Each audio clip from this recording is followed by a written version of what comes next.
Olá, eu sou Gelsa Barreto, membro do Movimento Espírita da cidade de Catu.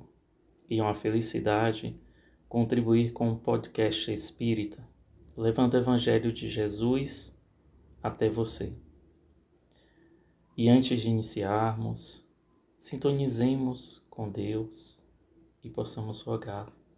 Bondoso Pai, apacenta-nos os sentimentos e os pensamentos, para que possamos perceber nos ensinos do Cristo o roteiro seguro para algumas perspectivas de nossa vida e assim possamos avançar com maior firmeza pelas veredas do bem. Sê conosco hoje e sempre, que assim seja. Bem, o convite que nos foi feito para pensarmos a respeito da oração do Pai Nosso, que se encontra no item Preces Gerais, capítulo 28, de O Evangelho segundo o Espiritismo. É um desafio pensar nessa temática, dada a singeleza dessa oração e o poder que ela contém em si.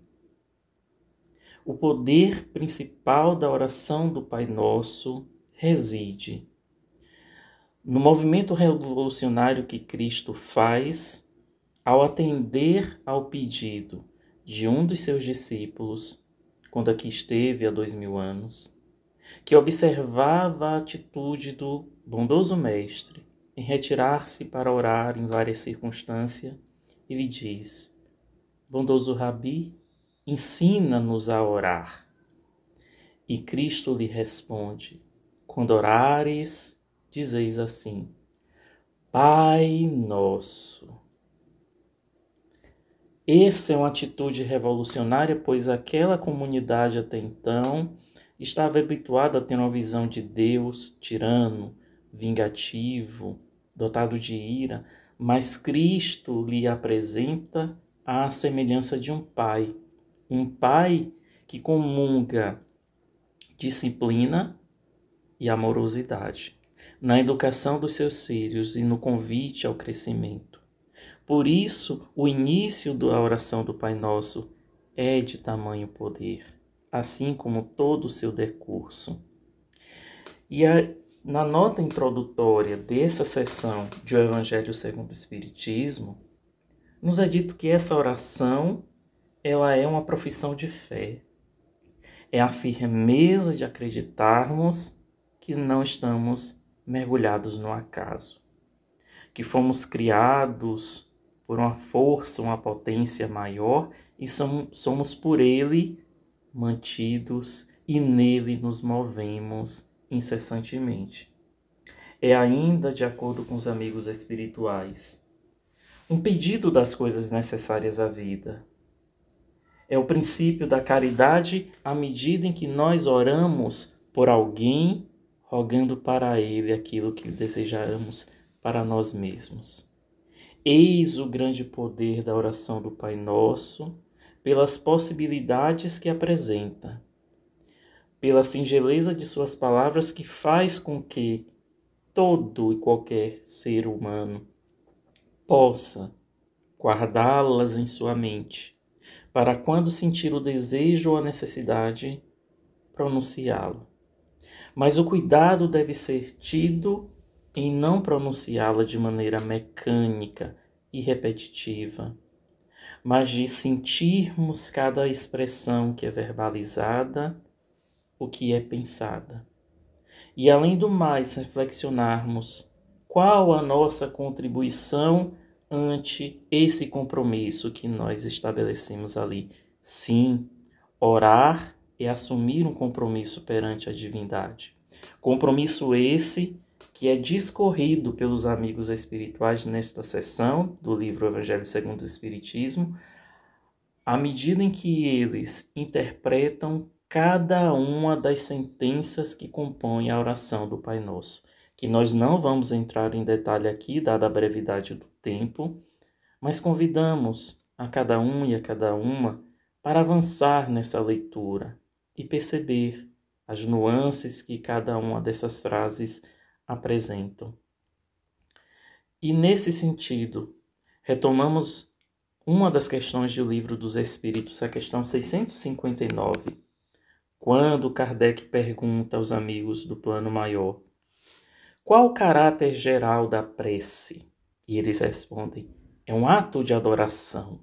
Orar a Deus é pensar nele, é aproximar-se dele, é pôr-se em comunicação com ele. Ora, é possível nos comunicarmos ou nos aproximarmos de alguém se nós não percebermos aquilo que nós dizemos? De modo algum.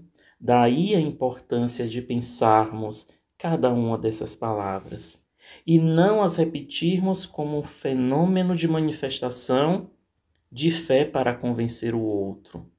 E Cristo bem faz o alerta lá em Mateus, quando é relatado que ele orienta os discípulos para não fazerem como os hipócritas que oravam de pé nas ruas e nas sinagogas, que repetiam mecanicamente as orações. Não.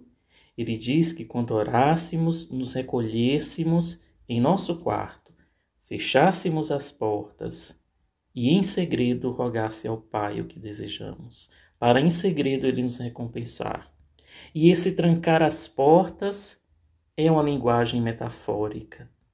É estarmos em relação com as pessoas, estarmos numa multidão, estarmos no ambiente de trabalho, mas silenciarmos, nos ausentarmos daquele momento para estabelecer essa conexão tão abençoada com o Pai Maior.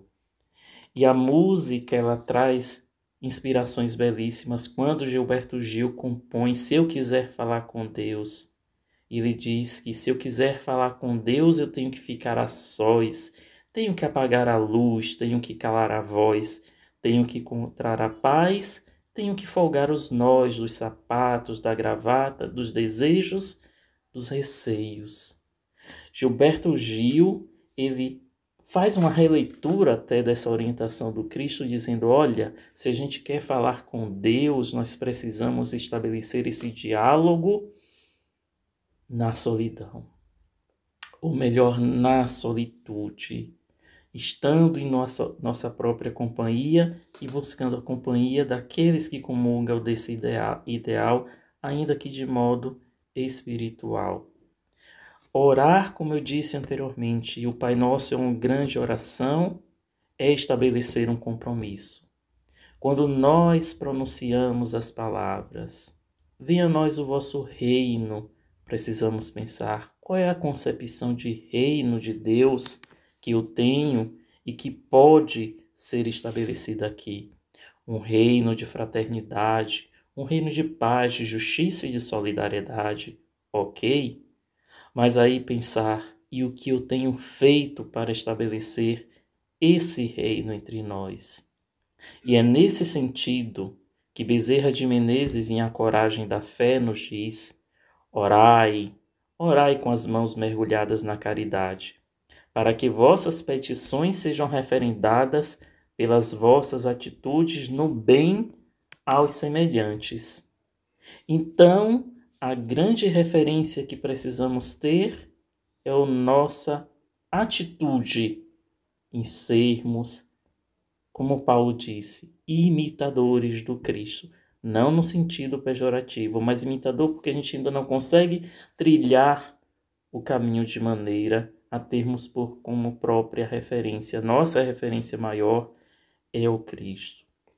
Além disso, o Pai Nosso é um ato de submissão à vontade de Deus. Quando nós pronunciamos: seja feita a vossa vontade, assim na terra como nos céus. Nós estamos na terra. E muitas vezes nós nos rebelamos ante a vontade de Deus que foi feita em nossa vida. Não para atender os nossos caprichos, mas para nos proporcionar as oportunidades de crescimento, de evolução, pois ao crescermos, ao evoluirmos, nos aproximamos da verdadeira felicidade. E nesse aspecto é muito interessante, Quando nós rogamos paciência, não vai ser num passe de mágica que Deus vai nos conceder um aporte de paciência, não. Ele nos oferece meios para desenvolvermos. E esses meios são o convívio com pessoas que nos requerem uma dose extra de paciência. Ah, mas eu ainda não consigo. Calma, a natureza não dá saltos. Vamos pensar, hoje eu falhei na prova da paciência, amanhã eu me determino a ter um pouquinho mais de paciência com aqueles que requerem isso.